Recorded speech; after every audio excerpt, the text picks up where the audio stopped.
പൗരത്വ ഭേദഗതി നിയമത്തിന്റെ ചട്ടങ്ങൾ നിലവിൽ വന്നു. കേന്ദ്ര ആഭ്യന്തര മന്ത്രാലയമാണ് വിജ്ഞാപനം പുറത്തിറക്കിയത്. തെരഞ്ഞെടുപ്പ് അടുത്തിരിക്കെ വിജ്ഞാപനം പുറത്തിറക്കിയത് നിയമവിരുദ്ധമെന്ന് മുസ്ലിം ലീഗ് ദേശീയ ജനറൽ സെക്രട്ടറി PK കുഞ്ഞാലിക്കുട്ടി കുറ്റപ്പെടുത്തി. വിജ്ഞാപനം സ്റ്റേ ചെയ്യണമെന്നാവശ്യപ്പെട്ട് കോടതിയെ സമീപിക്കുമെന്ന് ET മുഹമ്മദ് ബഷീർ MP പ്രതികരിച്ചു.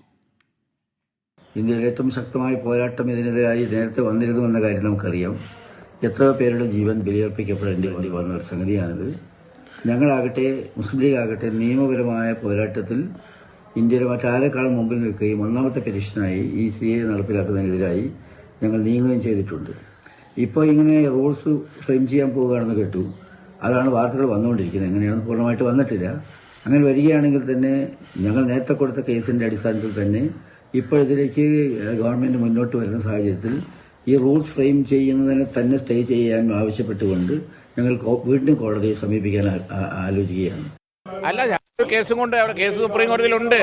ആ കേസിൽ അഫിഡവിറ്റ് വന്നതാണ് കേന്ദ്ര ഗവൺമെന്റിന്റെ. അതിലാണ് ഞങ്ങളുടെ കേസിലാണ് അഫിഡവിറ്റ് വന്നത്, നടപ്പിലാക്കൂല എന്ന് പറഞ്ഞിട്ട്. ഇപ്പൊ ഇലക്ഷന്റെ മുമ്പ് ഇലക്ഷൻസ് രണ്ടാണ്, അതിലപ്പുറമൊന്നും ഉണ്ടാകാൻ പോകുന്നില്ല, നടപ്പിലാവാൻ പോകുന്നില്ല. ജാതി മത അടിസ്ഥാനത്തിൽ പൗരത്വം എന്നത് ലോകം അംഗീകരിക്കുന്ന കാര്യമല്ല, ലോകത്തെവിടെയില്ല. അതുകൊണ്ട് തന്നെ ഇത് നിയമവിരുദ്ധമാണ്, ഇന്ത്യൻ ഭരണഘടനയ്ക്കെതിരാണ്. ഇന്ത്യ മുന്നണി അധികാരത്തിലെത്തിയാൽ നിയമം അറബിക്കടലിൽ വലിച്ചെറിയുമെന്ന് KPCC അധ്യക്ഷൻ K സുധാകരൻ. പൗരത്വ ഭേദഗതി നിയമം നിലവിൽ വന്നതായി നരേന്ദ്രമോദി ഇപ്പോൾ അറിയിച്ചു. ഇന്ത്യ മുന്നണി വരുന്നതോടെ ആ ബിൽ അറബിക്കടലിലേക്ക് വലിച്ചെറിയും എന്ന് ഞങ്ങൾ പ്രഖ്യാപിക്കുന്നു. ഒരു കാരണവശാലും മനുഷ്യരെ വേർതിരിക്കുന്ന ഇത്തരം ബിൽ നടപ്പിലാക്കാൻ നമ്മുടെ ശരീരത്തിന്റെ അകത്ത് ഒരു തുള്ളി രക്തമുണ്ടെങ്കിൽ അനുവദിക്കില്ല എന്ന് പ്രഖ്യാപിക്കാൻ ഈ തിരഞ്ഞെടുപ്പ് രംഗത്ത് നമുക്ക് സാധിക്കണം, നിങ്ങൾക്ക് സാധിക്കണം. ജനത്തെ കൊണ്ട് അത് ഏറ്റുപറയിപ്പിക്കണമെന്ന് ഞാൻ ഈ സന്ദർഭത്തിൽ ആവശ്യപ്പെടുകയാണ്. പൗരത്വ ഭേദഗതി നിയമവും പൗരത്വ രജിസ്റ്ററും വടക്ക് കിഴക്കൻ മേഖലകളിൽ വലിയ പ്രശ്നങ്ങൾ സൃഷ്ടിക്കുമെന്ന് പശ്ചിമ ബംഗാൾ മുഖ്യമന്ത്രി മമതാ ബാനർജി ചൂണ്ടിക്കാട്ടി. पहले मेरे को रूल्स देखने दीजिए. I am just watching the notification. अभी नोटिफिकेशन नहीं निकाला, रूल्स नहीं निकाला.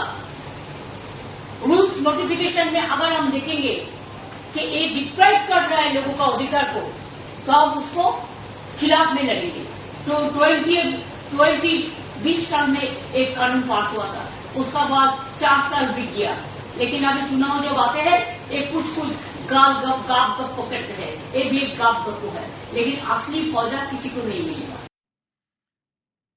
പൗരത്വ ഭേദഗതി നിയമം മുസ്ലിം വിരുദ്ധമല്ലെന്ന് ഗവർണർ ആരിഫ് മുഹമ്മദ് ഖാൻ പ്രതികരിച്ചു. Everybody assured them you will have the right to come to India any time of your choice and you will be given full citizenship rights. They were not the people. Why they have been punished? It will only be fulfillment of the promise, the assurance which was given to those people who the 75-year-old history shows how they have been persecuted in Pakistan. R Radhakrishnan ഡൽഹിയിൽ നിന്ന് കൂടുതൽ വിവരങ്ങളുമായി ചേരുന്നു. രാധാകൃഷ്ണൻ, എന്താണ് ഈ വിജ്ഞാപനത്തിൽ പറയുന്നത്?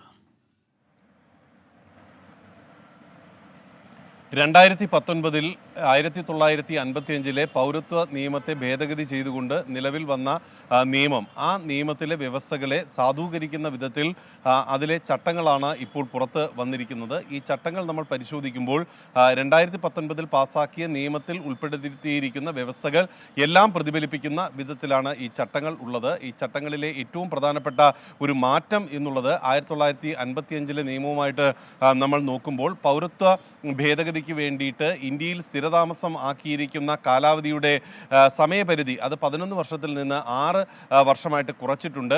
3 രാജ്യങ്ങളിൽ നിന്നുള്ളവരുടെ കാര്യങ്ങളാണ്, അതിർത്തി രാജ്യങ്ങളായിട്ടുള്ള 3 രാജ്യങ്ങൾ എന്നാണ് അതിനെ പറയുന്നത്. അഫ്ഗാനിസ്ഥാൻ, ഒപ്പം ബംഗ്ലാദേശ്, ഒപ്പം പാകിസ്ഥാൻ. ഈ 3 രാജ്യങ്ങളിൽ നിന്നുള്ള അവിടുത്തെ ന്യൂനപക്ഷ വിഭാഗങ്ങളായിട്ടുള്ള 6 മതവിഭാഗങ്ങളിൽ പെട്ടിട്ടുള്ള ആളുകൾക്ക് ആണ് പൗരത്വം അപേക്ഷിക്കാനായിട്ടുള്ള അർഹത ഈ ചട്ടങ്ങൾ ചട്ടങ്ങളനുസരിച്ച് നൽകുന്നത്. 6 വർഷമായിട്ട് ഇന്ത്യയിൽ സ്ഥിരതാമസം നടത്തുന്നവരും ഏതെങ്കിലും കേസുകളുടെയോ കുറ്റകൃത്യങ്ങളുടെയോ ഭാഗമായിട്ട് പേരുകൾ ഉൾപ്പെടാത്തവരുമായിട്ടുള്ളവർക്കാണ് ഈ പൗരത്വത്തിന് അപേക്ഷിക്കാനായിട്ടുള്ള അർഹത ഉണ്ടാവുക. ഇത് പ്രകാരമുള്ള വെബ്സൈറ്റ് പ്രവർത്തന സജ്ജമാവുകയാണ്. ഈ വെബ്സൈറ്റ് വഴിയാണ് ഈ അപേക്ഷകൾ സമർപ്പിക്കേണ്ടത്. അപേക്ഷ സൂക്ഷ്മ പരിശോധനയ്ക്ക് വിധേയമാക്കും. ഇന്ത്യയിൽ താമസിച്ചിരുന്ന കാലവും അതുമായി ബന്ധപ്പെട്ടിട്ടുള്ള വിശദാംശങ്ങളും ഉൾപ്പെടെയുള്ളവ പരിശോധിച്ചതിൻ്റെ അടിസ്ഥാനത്തിലായിരിക്കും ഈ പൗരത്വം നൽകുക. നമ്മൾ ചുരുക്കി പറയുമ്പോൾ ഈ മറ്റു രാജ്യങ്ങളിൽ നിന്നുള്ള അഥവാ ഈ 3 രാജ്യങ്ങളിൽ നിന്നുള്ള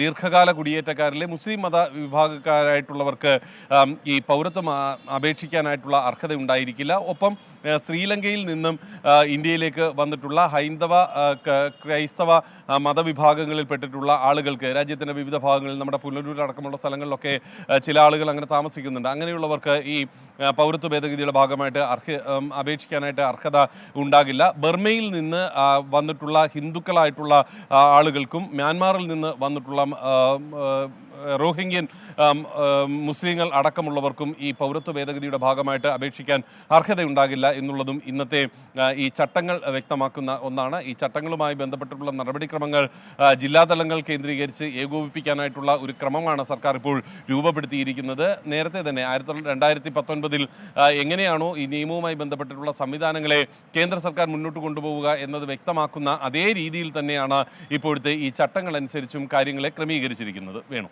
ശരി, ആർ രാധാകൃഷ്ണൻ ഡൽഹിയിൽ നിന്ന് വിവരങ്ങൾ നൽകിയത്. പൗരത്വ നിയമ ഭേദഗതിയിൽ ചട്ടങ്ങൾ വിജ്ഞാപനം ചെയ്തിരിക്കുകയാണ് കേന്ദ്ര സർക്കാർ.